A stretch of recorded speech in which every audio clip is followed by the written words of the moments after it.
Les conditions de vie dans la prison centrale de Makala inquiètent.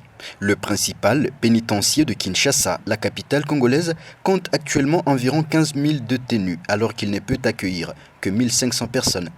Erika Lumuna, coordonnateur provincial de la synergie des amis du docteur Mukwege dans le Haut-Katanga, se dit être préoccupé par cette question. Nous sommes aussi inquiets et préoccupés par cette question qui concerne beaucoup de nos compatriotes qui sont en détention. Nous ne pouvons pas chanter état de droit sans aussi avoir un œil très intéressant sur la façon dont nos prisonniers sont détenus. Pour lui, la surpopulation de la quasi-totalité des prisons de la RDC est aussi à la base de la détérioration des conditions de vie des pensionnaires.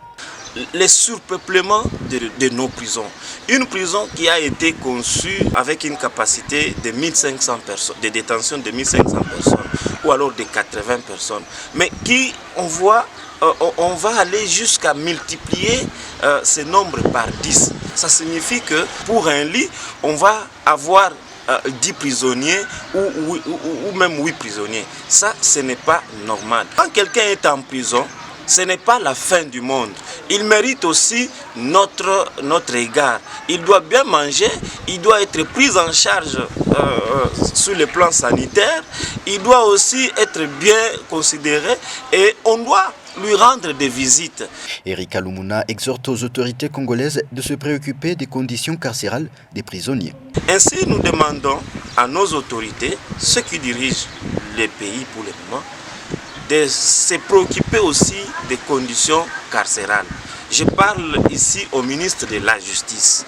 Il ne doit pas seulement se contenter d'envoyer les gens en prison, mais il doit aussi savoir, il les envoie où, il les envoie pourquoi.